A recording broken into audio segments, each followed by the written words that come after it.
Hello, everyone. My name is Benita G. I am the Education Concierge, and welcome to day 3 of Vlogmas. So those of you who have been sharing, supporting, I love it. Thank you. If you're watching this now or later, 2 weeks after Vlogmas, and we're in the new year, welcome.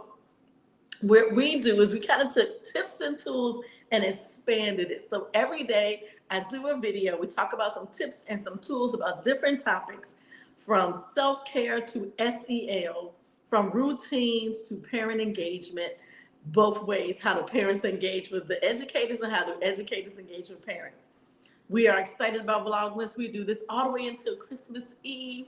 It's on my YouTube. I put little snippets on my Instagram just to engage with you guys, to give you a little bit more. And then after the new year, we take a break. Let me jump back on. I'm normally towards the end of January, beginning of February, and then we go full steam ahead. Thank you to those of you who are watching the podcast on YouTube, Spotify, and Apple Podcasts. Love it. Thank you for engaging with us. It is important that our community, you keep me engaging with us, and tell me what you want to hear. Who do you want me to interview? What do you want to talk about in the world of education? So here we go.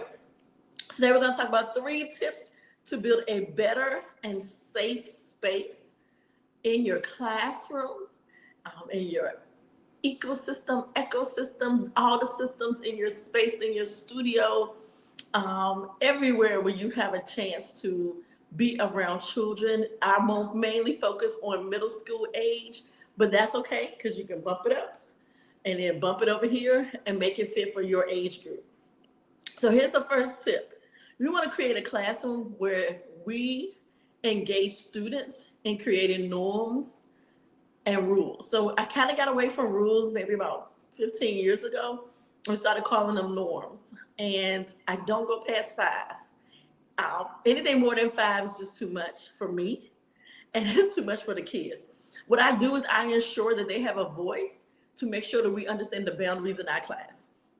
So one year, I don't know what was going on, but we had a lot of middle schoolers that were kicking each other and hitting and slapping. So one of the norms we created as a class was keep all body parts to yourself. Now, I know you're laughing like, Benita, did you say all body parts? Yes, because I teach middle school.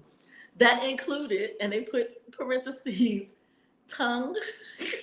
That included feet. That included everything. We also included that people's hair is an extension of their body, so please don't touch hair. And that went for boys and girls unless you ask for permission. And I know you're like, really? Yes. So then I got buy-in. So now we have our norms set up. 2 I gave, they were automatic. 3 we created as a class. These are our boundaries. This is what we do. That created a safe space, and we put it up. And if you broke it, a lot of times they would look at each other and be like, number 3. I didn't even need to intercede. They'd be like, oh, my bad. I said, you're right, number 3. Now I'm looking at number 3 like, they memorized this already. Second thing, foster open communication. It is okay for you to show students some vulnerability so that they have vulnerability in the classroom and they know it's part of our atmosphere. It's part of the culture in our classroom. It's okay for me to share, I'm afraid of this. This is how I overcame this. I don't like it when someone does this. The fear of no judgment. I love this. I just watched this TikTok video. I think it was TikTok, where there's a dad sitting in the car with his 3 daughters. He goes, no judgment. And they share things about each other. Now, some of the stuff is like really not good, but no judgment. That's how he communicates with his daughters. It is the cutest thing. And I've seen other people pick up and do it. How we do that in class. Sometimes people say suggestion boxes. That didn't work great for me. But let me tell you what did work great. Sometimes I would do our exit tickets or interest tickets, or I would just do a poll sometimes. And in that poll, I would leave it open. So I might say, what is something that we're doing great in class? What is something Miss Gordon needs to improve on? What is something that you wish Miss Gordon would never do again? Most of the time it was my singing, but I digress. So you want to just have open communication and foster a classroom, a culture of it's okay to fail. It's okay to answer it incorrectly. It's okay to try and then succeed. Because sometimes, a lot of times my students answer the question, I'm like, yes, let's go. And they're like, well, I got it right. And the joy on their face is like, yes. And then we can proceed. All right, so tip number 1 was Establish clear boundaries and expectations. So get buy-in, set norms with them, don't go past 5. And yes, I don't call them rules anymore, I call them norms, because this is how we should normally behave. We want to be normal people in our classroom. 2, foster open communication. And then the third one is create cultural diversity and individuality. What I tell my students is that everyone is awkward and everyone is quirky. It is what it is. Some of us smell our food. Some of us don't want our food touching. Some of us are like me. My mom used to call me a grazer. And I am. So that means I eat a little bit and then I put it away. And then I come back and eat some more. Don't throw my cup away. I always like cups with tops. And so that's the quirkiness. I can say this because I have a sister. My sister will bring a whole cup of water to the car when she's driving. I'm looking at her going, ugh. Because in my mind, I'm like, anything can fly into your water. It's not covered. That's my quirkiness. And it's okay. And so one of the things we talk about is what is the quirky thing about you that makes us love you? Do you have, does everything have to be aligned? Good. That's a career. People who need, I am one of those people that I love to hire people to clean and to organize my life, my space. That quirkiness, that is your individuality. Diversity. I always tell my students that there are 3 things I know currently that all ethnicities and all of us can come together over in this: food, music, and laughter. And in the food, we all cook some type of bean, some type of green, and some type of meat or fish. We just cook it different. We season it differently. Okay, some type of grain. And so those are the things that we do. We acknowledge that and we celebrate it.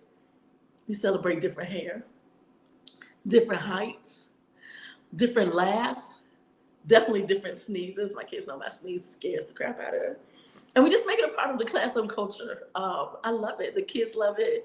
And it's fun. And it becomes something that is no longer awkward. It is who you are. And we appreciate that and we respect that about you. And just showing off, love showing off each month when there's Women's History Month, Black History Month, Hispanic Heritage Month, Indigenous People Month. All of those are things that we honor and we recognize. Even if we may not have anyone in that particular class that falls into that category, we still want to honor and we still want to celebrate it. So we're going to recap really quick. Thank you for coming to Vlogmas 2024. My name is Benita G. I'm the Education Concierge. We have 3 tips today to build a safe space, safe culture environment in your classroom. Tip number 1 is establish clear boundaries and norms. Tip number 2, foster open communication. It's okay to fail, fall forward, or fall backwards, but it's okay. We respect that and we're going to help you. 3, we're going to celebrate individuality, quirkiness, diversity. We're going to celebrate it all. And then I wanted to, in the midst of that, talk about SEL. So I want to give you 2 SEL activities that you could possibly do for middle school age. So remember, my specialty is middle school. Here's one. And I've done something similar. I didn't do a jar. Have students identify and process their emotions. So one of the things I always tell students is that we honor our emotions in here. We do. We don't ignore emotions. We honor emotions. And that is always difficult, especially in middle school. And honoring emotions means I acknowledge that I am angry, mad, sad. I feel some type of way. Sometimes I don't even know what it is, but I feel in some type of way. And that is literally a description we can say.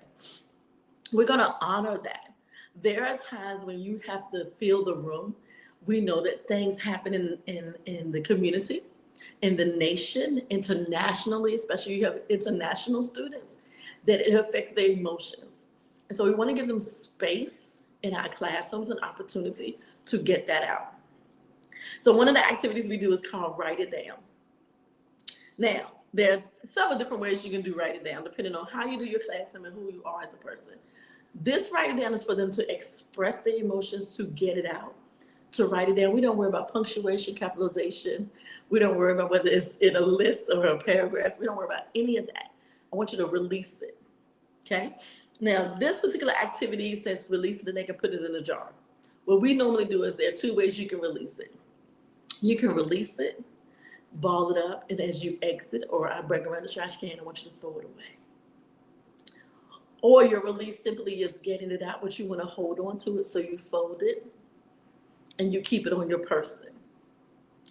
Some of my students say, can I take a picture of it? I do allow that on their phones to take a picture of it, and then they throw it away because they have that memory, but they don't want to walk around with that paper and then somebody else may see it. And I tell them, I said, you can ball it up into little pieces. I mean, you can rip it up into little pieces. You can ball it up and shoot it like a basketball. And I give them the opportunity to release it, to discard of it the way they need to. We take a breath. Woo-saw is a word I will always use in my room. They know what that meant. And then we're able to transition to the next thing. That's the first one.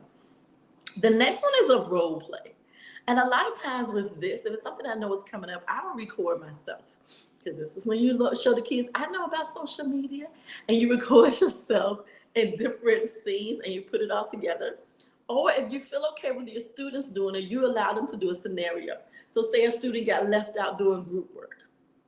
A student didn't get invited to the party. What are some different ways that student can either express and or handle the emotions about that?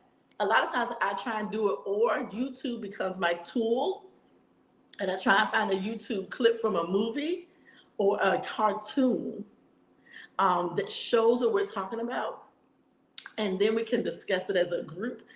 Sometimes I do that to not put my students on the spot, and to give them some time to just watch, receive, process, and then discuss. I am so glad you guys are here. My name is Benita G. I am the Education Concierge. Welcome.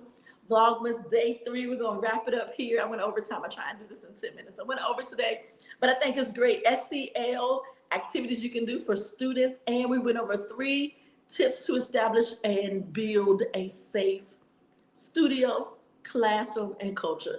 I'll see y'all tomorrow. Bye.